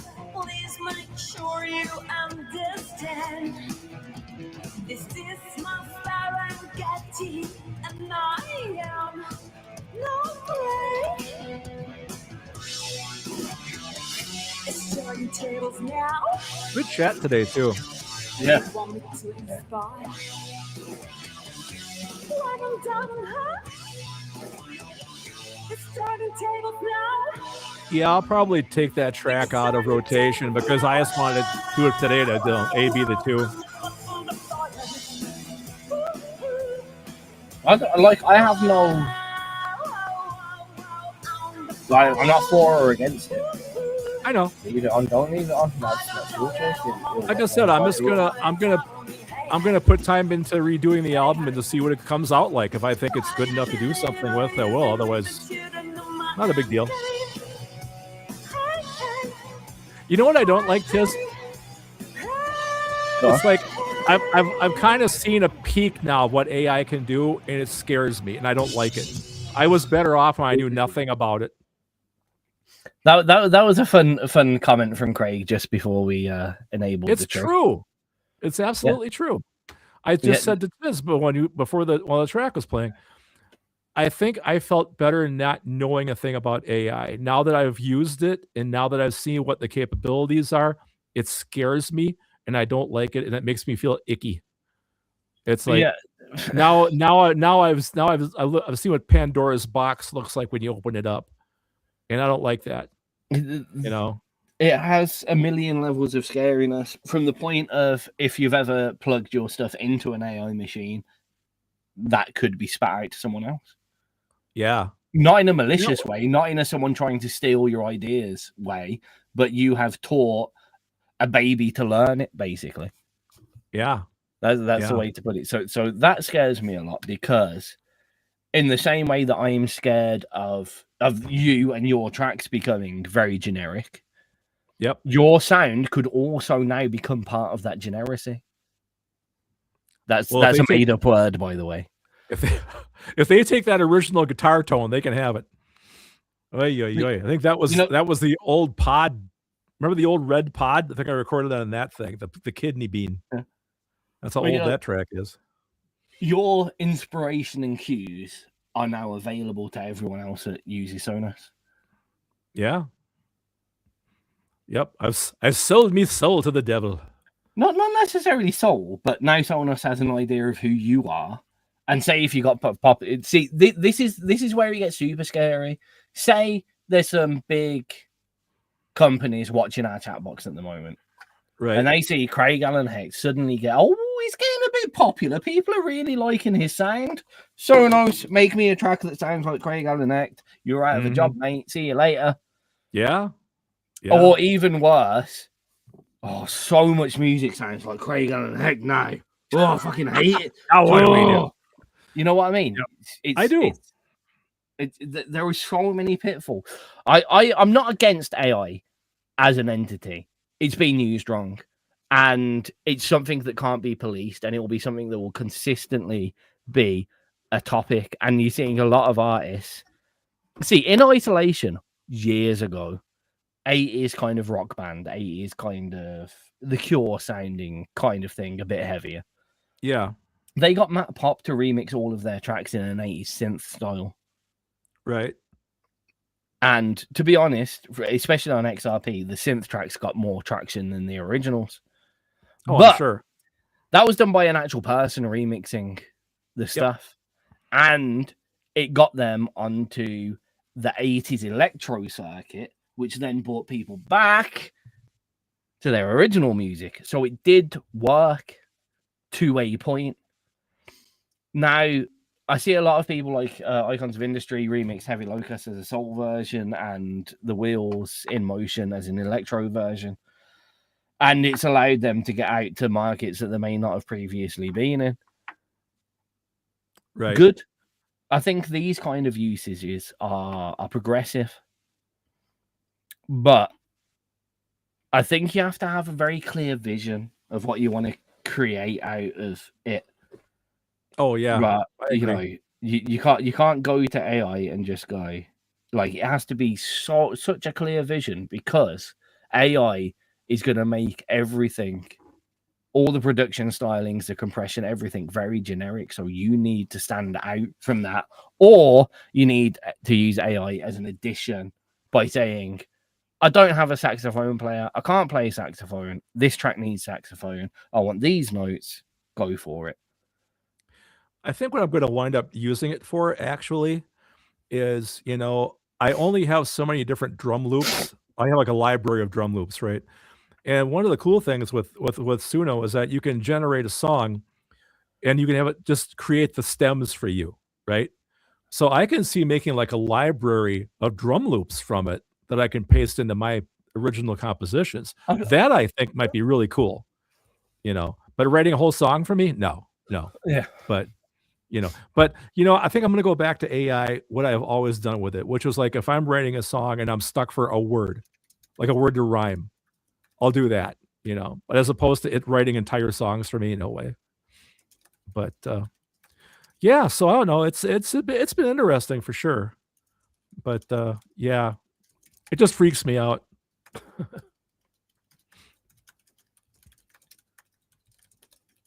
Sorry, I was replying to Rekka there in the chat box. No, it's okay. I had another thought coming, but I ran out of gas. Not a problem. I think we'll should we go with another track? Why don't we? He's All in right, the chat next box up. at the moment. Well, look at this. It's the Kind Machine. This is his new track called Ghost Unseen.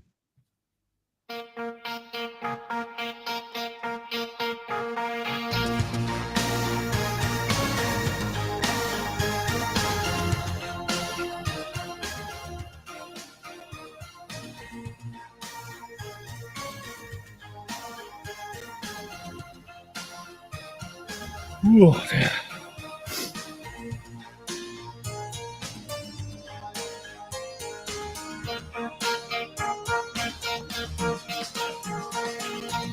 I'm alone on a spinning stone.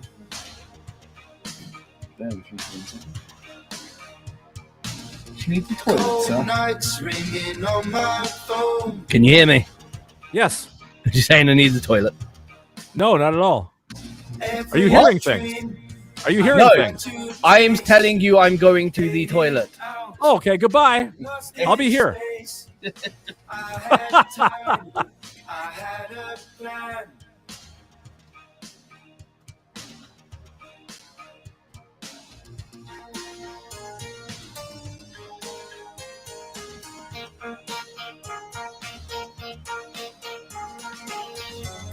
I'm living like a ghost unseen, in between what might have been.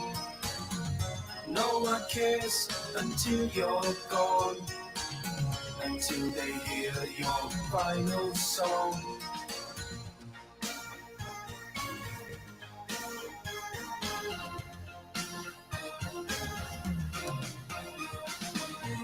Neon lights and empty days.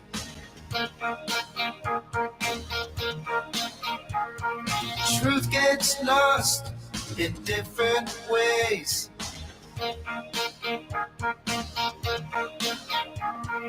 Every road I didn't try stares at me when nights go by. Watched my youth decay and fade. I'm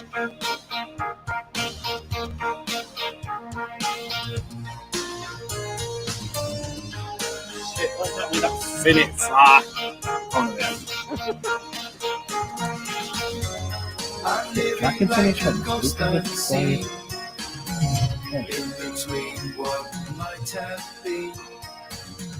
No one cares until you're gone, until they hear your final song. Well, I feel let down. He doesn't have 90 tracks of synth on this.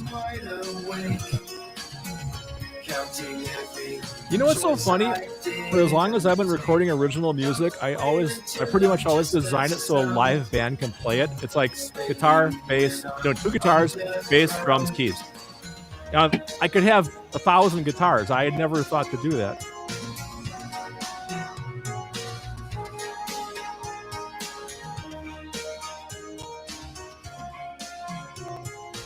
I know, I was that used. I was quite lucky working with the jam band so early on, so we were that used to, especially taking it to the stage. And the full band was 22 people. We never had the full. We only ever had the 22 on stage once. Yeah. So we kind of walked into everything prepared to. Yeah, right. All your parts written out.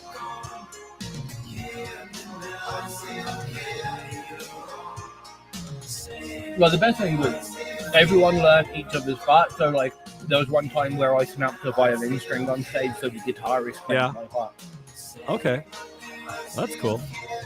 Everything was easily interchanged. Yeah.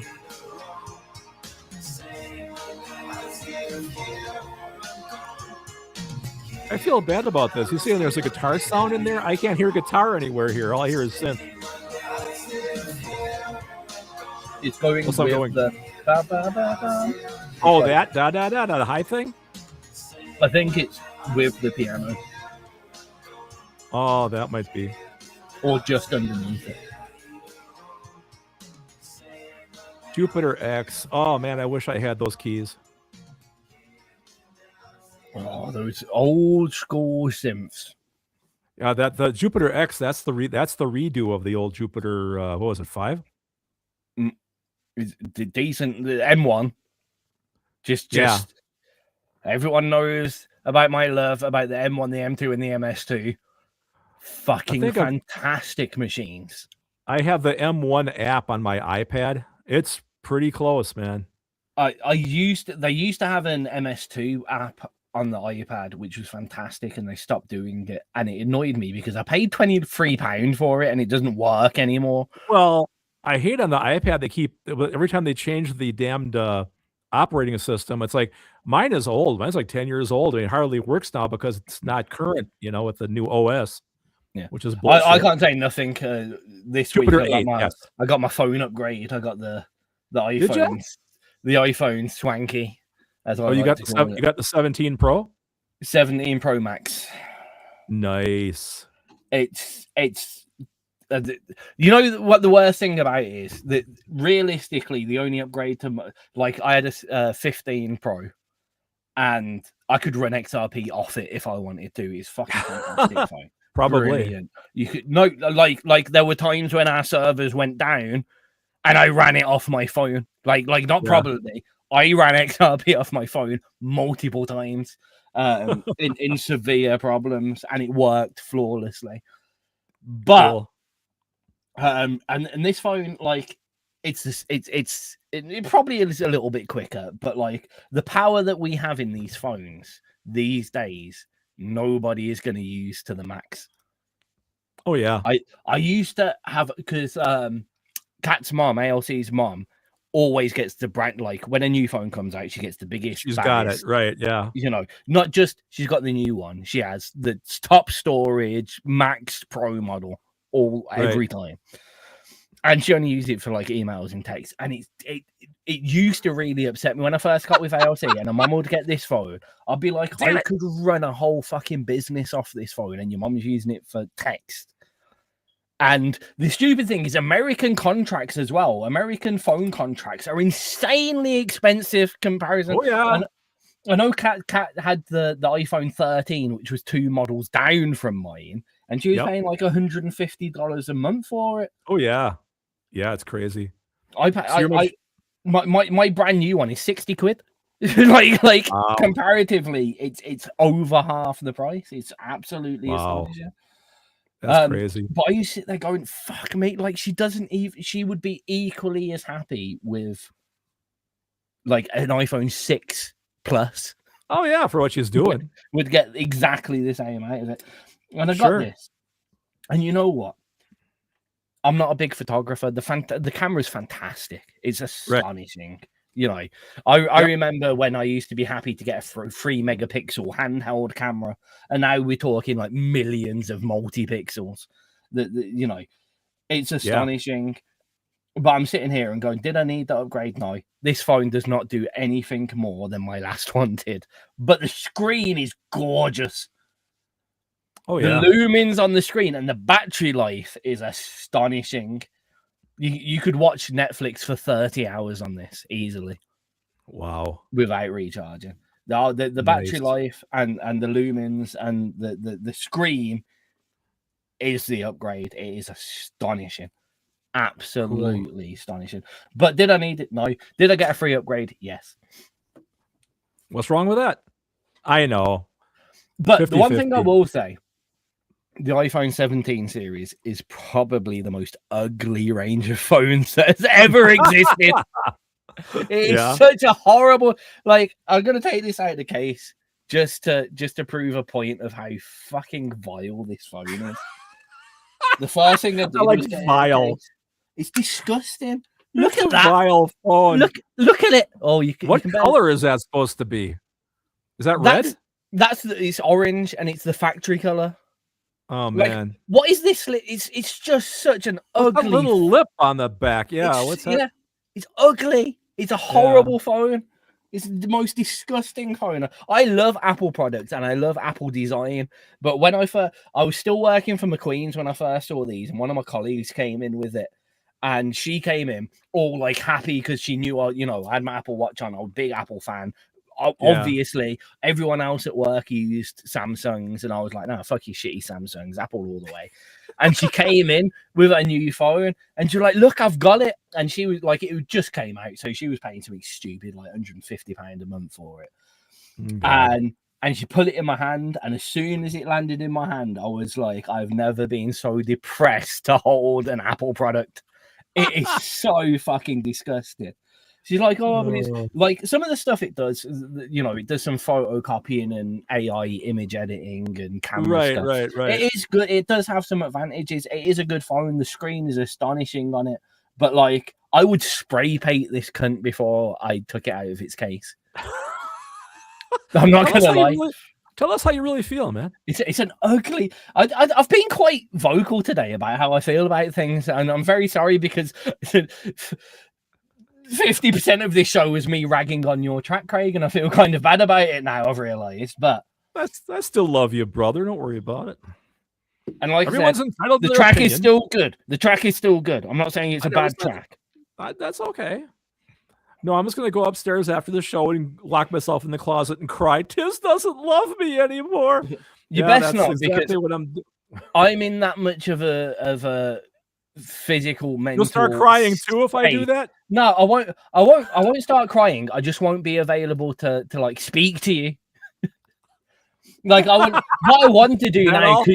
Because you've said that, what I want to do now is finish the show, go upstairs and go, are you really okay, Craig? And I know for a fact that I'm going to finish this show with that intention in my mind, go upstairs, and you probably won't hear off me till Tuesday. I'll just turn off my computer and never speak to you again.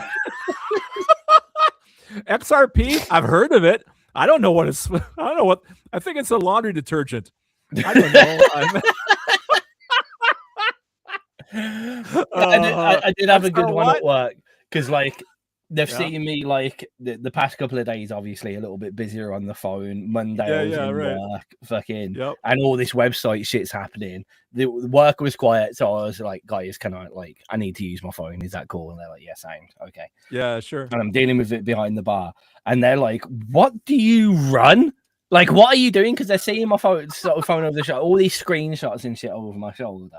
Yeah. And then it was it's one of the kitchen staff, and I always forget his fucking names. It's not Hamza. I think it's Ali. But one of the kitchen staff turned around to me and went, "Oh, you came in with all the XRP stuff on, didn't you?" And they 100% at that moment thought I was the inventor of the cryptocurrency. Oh God, that XRP. Did Yeah. you play him the theme song video from our show on your phone? Oh, you should. Because it says right there that you live in Scotland and run XRP. What more do you need?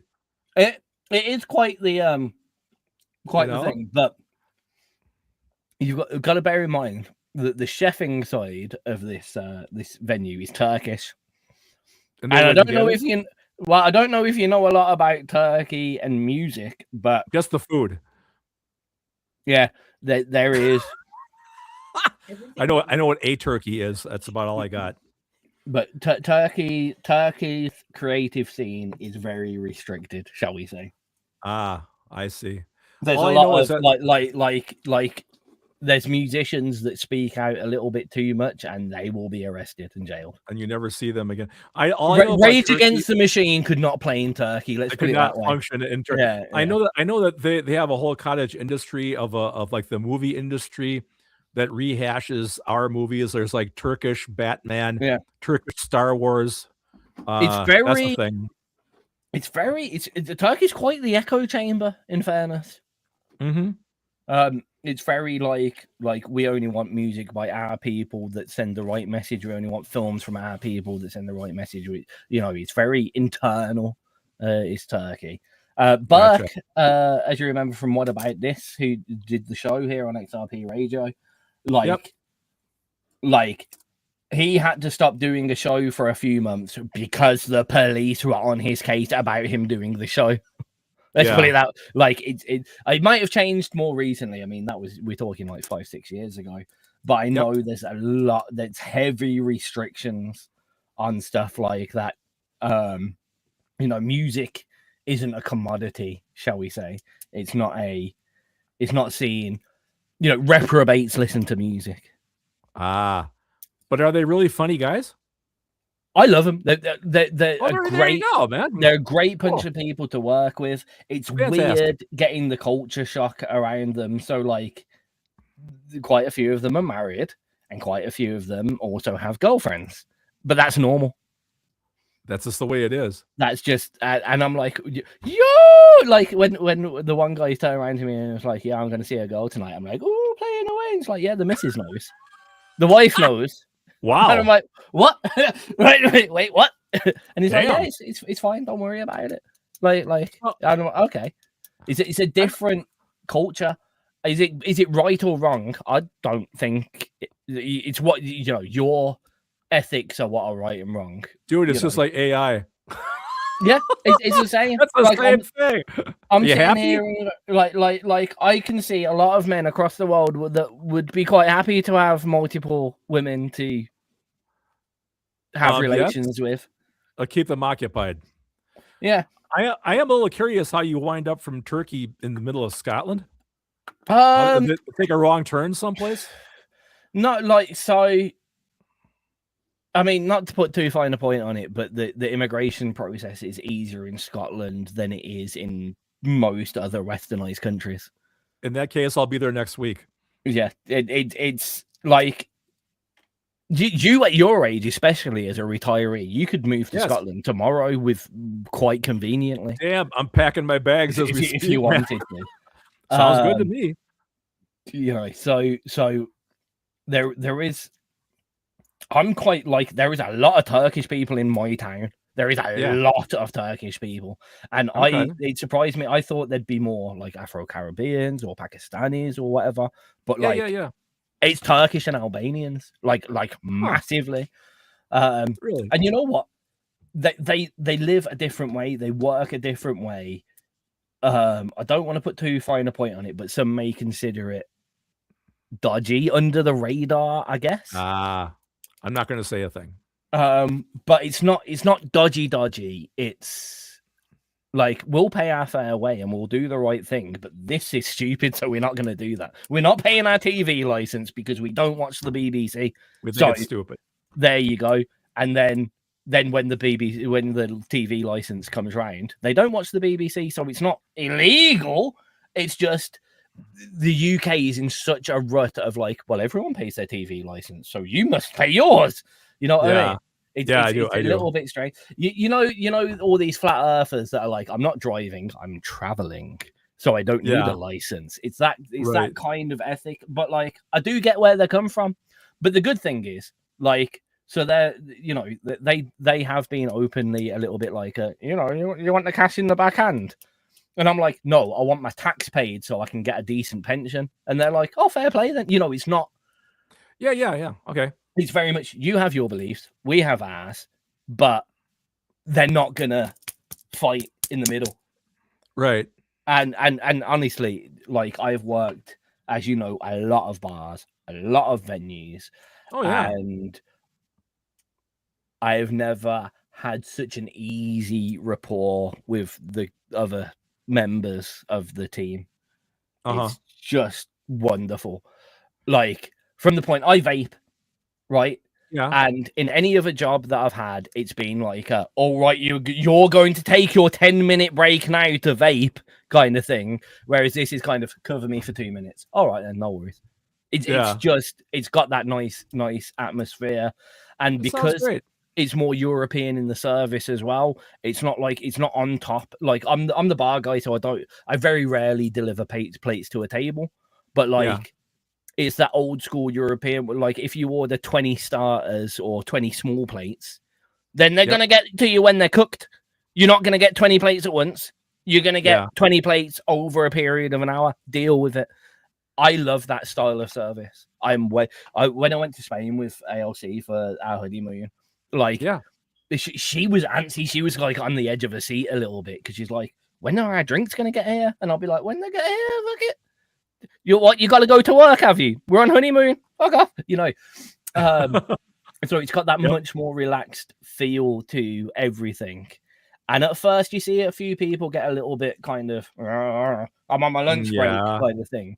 But when they kind of dig into the atmosphere and know, like, if you start getting a good rapport, you know, you get an extra bit of, do you want some more bread on your table? There you go. Do you want a free drink? Here you go. You know, it's just so much nicer than going to like mainstream steak restaurant. Franchise chain restaurant. You get there, you have your very small selections of starters, you have that exact same steak that everyone else on your table is going to have, and it's brought to you in the perfect 50. You know, you get in, you sit down, 10 minutes later you will have your starter, 30 minutes later you will have your main. Your starter hasn't even gone down, and they do that on purpose so you feel like you're full. Yeah. No, I'm so full. I've got steak left on my plate, and I spent £50 on a steak, so I must be satisfied. Yep. So yeah, you know what? Aside from being self-employed, 100% self-employed. I mean, I manage the bar, so yeah. Right. But I do have people above me now. Out of all the jobs that I've had, bosses, shall we say, this is by far my favorite. Well, fantastic. That's good to hear. It is a wonderful experience, and it's nice to know quite often. So if you remember, I worked in the Italian place before this. Yes. And I enjoyed the job. I enjoy being a barman, as it were. I enjoy that relationship with customers. It's good. But the problem there was, like, I just felt like they hadn't took me in at any point. You were still like an outsider. They were just waiting for me to make a mistake so they could get rid of me. And but bearing in mind, I'm working in like a fancy, I don't know if anyone's seen the pictures, but this is a fancy ass place that I'm like, we're talking £15 cocktails in silver shakers. Like, it is fucking fancy as shit. Fanciest place that I've ever worked in my life. And these guys love me. And like, I'm not used to silver service, you know, we're talking polished cutlery and, you know, a towel over the arm and the whole fucking 9 yards and that. Yeah. And they haven't fired me yet. Yet the little Italian cafe that does freeze dries pasta fired me for not having enough experience. Yeah, well, you know. Like come on. So it's nice to have been taken under the wing. I had a little bit of a problem with one of the staff members, and that was they got rid of the staff member, not me. Oh wow. And that was like okay, you understand that I'm good at my job. So it was really nice, yeah. Oh, nice. Hey, not to throw a wrench in the works here, but I have one quick thing here for Geek Time. I'm just kind of throwing this out I'll go quickly. for it. I went and saw the new Mario movie yesterday, Super Mario Galaxy. It was great. Was it good? I was slightly worried because it was good. The first Super Mario, the first recent remaster of Mario, that was really good. Yes. That was really good. I was very impressed with how they did it and kept it open to new audiences while still having enough for the solid fans to get their mitts into. It was one of the most unhated films from a retro collector's point of view. So I will say, if you like the first one, you're gonna like this one. Excellent. That's good. I'm not gonna spoil a thing, but it does have, for the real hardcore Nintendo fans, quite a few Easter eggs and quite a few characters. Like, oh wow, I remember that guy.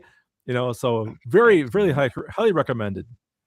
So. See, I was worried that there'd quite a lot of remake of retro stuff. The first one's quite good. In Mario's case, it was really good. I was really impressed with that, to be fair. I was too. You see a lot of the prequel sequels, whatever. Yeah. And they dive into the new canon, the new direction, the new story. Right. Yes. And that's what I was worried about Super Mario Galaxy, because Galaxy isn't canon. No. Galaxy is very recently new. So how were they going to get that even gap? But from the reviews I've read and heard, they did. And I think it might be because of those cameos from characters that brought people into it. Yep. But it still holds the kind of the Galaxy story, like the new storyline. It does. If you played the game, I just bought the Mario Galaxy 2, the double pack on Switch 2. So if you play the game, it's familiar looking to you. It's kind of interesting how they did it. So it's cool. They kept it Mario enough for it to be good for like SNES players. Is what I'm saying. There's a lot. I'm not going to say a thing, but there's a lot of SNES callbacks. That's a lot of NES callbacks. The original. That's one of the things that I thought, and it got loads of hate, but actually one of my favorite films to come out recently, Ready Player One. Yeah, I love that movie. The callbacks in it was fantastic. Oh, I know, my God. Every character. It was a nerd film, but so many people hated it. And it was almost like, we hate it because you didn't do this call, but you did that callback instead of this callback. Well, you can't have everything, man. It'd almost be me going to it and going, where's Final Fantasy VII in this? You know what I mean? And it's like, that's so niche. That's so fucking niche, though. I mean, Final Fantasy VII was a big game, but it's still... Yeah. It's one of those. Final Fantasy is a weird one because it was so big in Japan and China that the sales overcame elsewhere. But there are still people in the world that don't know what. Like, you say Mario, you say Sonic, you say The Simpsons, everyone knows. You say Final Fantasy, like, go, huh? Yeah. Square Enix? What? No, I know. But man, also the brand new trailer for the new Godzilla movie dropped yesterday. He's going to go to New York. That one's off my radar, to be honest. Oh, you're not a Godzilla guy, though. I am. Yeah. And also, there was the new trailer for the new He-Man movie, which I cannot wait for. Masters of the Universe looks so cool. Another one off my... I didn't even know that was coming out, but that should be on my radar. Should be on your radar. The and one... And then Mortal Kombat 2? No, that is on my radar. Definitely. Mortal Kombat was... Most people were Street Fighter, but Mortal Kombat was my beat 'em up. Mortal Kombat was my beat 'em up. Sub-Zero, Scorpion. Oh yeah, Raiden. Yeah, 100%. That was, and it still kills me today how badly they fucked up the films. There was something about the first one. It was okay. I don't mind it. The only good thing about the Mortal Kombat film was that start bit where they came in with the original Mortal Kombat theme tune, and everyone was like, "Yeah!" And you saw all the characters go, "Yeah!" And then the rest of the film happened, and you were like, "Can I get my money back? Let's get some more popcorn." Yeah, I know. I mean, same thing. I've watched that film a few times because of its badness. It's so bad, it's good. It's not good. But no, it's so bad. So yeah, I didn't know that was, but that will definitely, I'm definitely watching. But the He-Man movie, look on YouTube for the trailer of the new He-Man. Oh, dude, it looks amazing. That's completely out of my remit. I'll have to check it out later. I know this week and next week we're going to do Mario Galaxy. Okay, but great. Unfortunately, I haven't decided yet. New Pokemon movie's out. The kids are Pokemon fans, so we're going to be doing that. Yeah. My biggest issue with Pokemon, honestly, love the games. Look, I played Pokemon Blue, Red, Yellow, Silver, Gold. Great, fantastic. Right. And I watched the original 150 Pokemon season 1, 2 on TV, and I liked it back then. At this age, if I go back and watch those Pokemon films, I feel like I want to stab my ears out. The high-pitched kiddie voices. Yeah, come on, Charizard. I can't listen to it. It's horrible. It's horrible. I don't know how I listened to it back then, but I'm 90% sure Pokemon is the reason for my bad hearing. This brings me to such a good story. When our kids were little, like little, their grandma took them to see the Pokemon movie, the first one, the original movie. Yeah. And grandma gets back and she goes, I couldn't understand a thing. All it was a bunch of noises. Like, Pika, Pika, and you know, it's just, what was that? You know, she just didn't get it. I can't do it now. And then I ended up because the kid had Pokemon Violet for Switch, so I got Scarlet, so we could do the trading thing. Apart from that, never happened. So I ended up forcefully completing the whole of Pokemon Scarlet. It was actually all right. Yeah, but like I would never have chosen to do that if there wasn't a child involved. You know what I mean? I get it. I get it. And totally. then he got interested in Pokemon Legends Z to A. So, or A to Z or whatever it is. So I said, because this is the thing that does my head in about this kid. He don't complete. It's like you, Craig. He don't complete anything. I know. Don't get to the end of the story. So I turn around him, get to the end of the Pokemon story. I've bought Pokemon Legends and the DLC. Once you're finished, you can move on to the next one. I've already completed this, by the way. Waiting for him. He still hasn't finished Violet. Haven't I not told you that I have like thousands of, well, not thousands, hundreds of video games, and I think I've finished one. Yeah, I know this. I know this. The kid is just like me. That's why he and I get along so well whenever I get a chance to see him. Oh, shit. That's massive. Wrecker's gaming input for tonight. I'm currently training a guy, not only a guy who works on Fortnite, but his dad was the guy who created Lemmings. Oh my God, that's amazing. Can you somehow can you like somehow get me on a phone call to the guy who created Lemmings just so I can say thank you for my childhood? Me and my brother used to smash Lemmings on the Sega all the time. Oh, all funny. the time. Oh God, if I could speak to the guy who created Lemmings. Make sure it's on the phone though, because if I saw him in person, I'll probably punch him. But if the phone's in the way, I'll be like, oh, that last level on the Egypt rounds, yeah. Is this a good time to tell you that the show has 1 minute to go? Probably. Should we play it? What's the last piece of it? I know we have more pieces of music. You can the pick last which one? one's the last one. Any of the ones we haven't played. Tell me which one we're playing to finish. We're gonna do a different one. A different one. Oh, the last. No, that's cool. Let's do it. That's a great track. Last Kiss by Playhouse. Should be our goodbye. It would be fantastic if I could spell. I just spelled last. Liaskt. Hey, you got the L in there.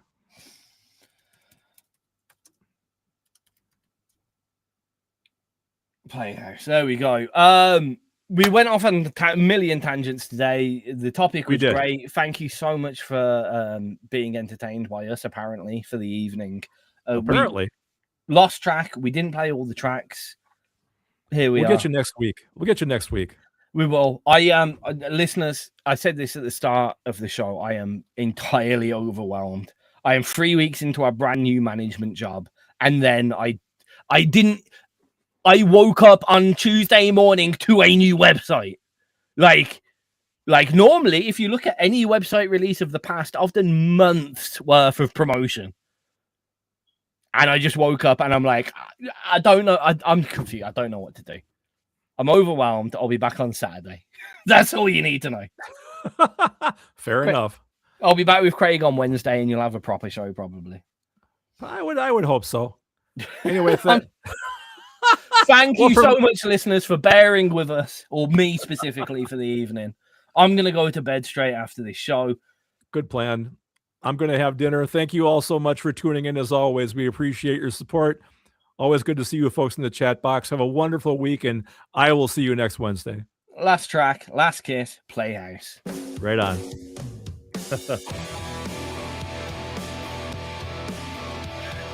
I'm sorry I'm so all over the place, Craig. I couldn't even keep track of time. It was a great show, man. You had nothing to feel bad about. It was wonderful. It's because you hate me now. I don't know. I don't hate you. Right. I don't hate you. I'm kidding. Don't worry about it. I don't fucking hate you. I just want like I have nothing against that piece of music in its own entity at all. Like, I'm not saying you're right, you're wrong. From me, personally, as a friend of you and a Craig Allen Hecht listener and lover, I enjoy your music. I'm sorry. That's not what I wanted. No, you are totally entitled to your opinion, and to be honest with you, I agree with you 140%. I'm just doing it. It's like a mad science experiment, you know. What would have been the mad science experiment, honestly, Craig, is if you uploaded it under a different name, because then you wouldn't have the bias of me knowing you. Can I tell you a story? I know you don't have a lot of time here. I had created an entirely different character named Alan Iverson. Get it? Initials AI. Yeah. Alan Iverson. The problem with that, Kat had already told me this whole story. Yeah. You know what? I erased the whole fucking thing. All of it. Erased. Gone from existence. It's gone. But there was going to be a whole separate guy. You know, it's going to be all AI.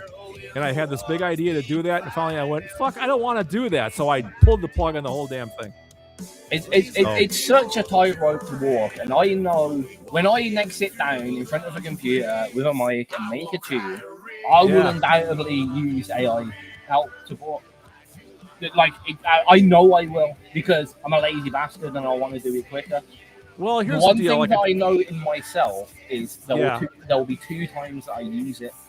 One, when I 100% know that I can do it and it's going to take me 10 seconds quicker.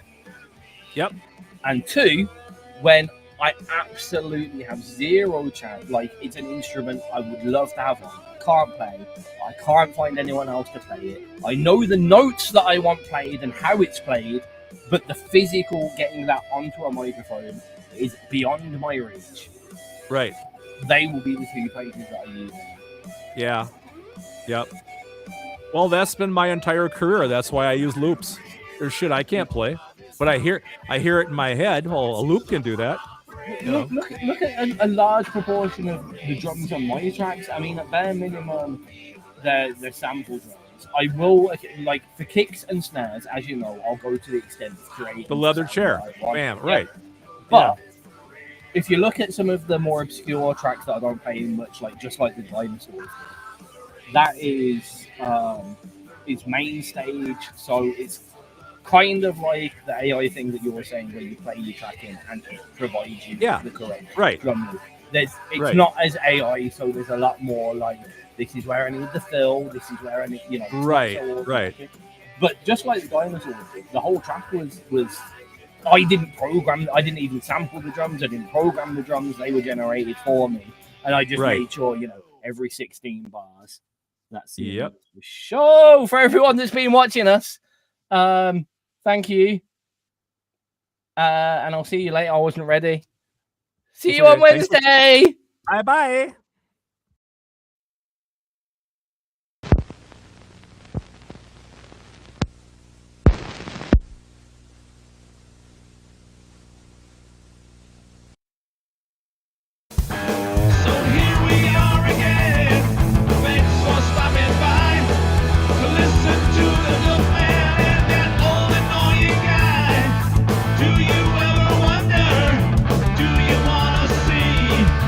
Who are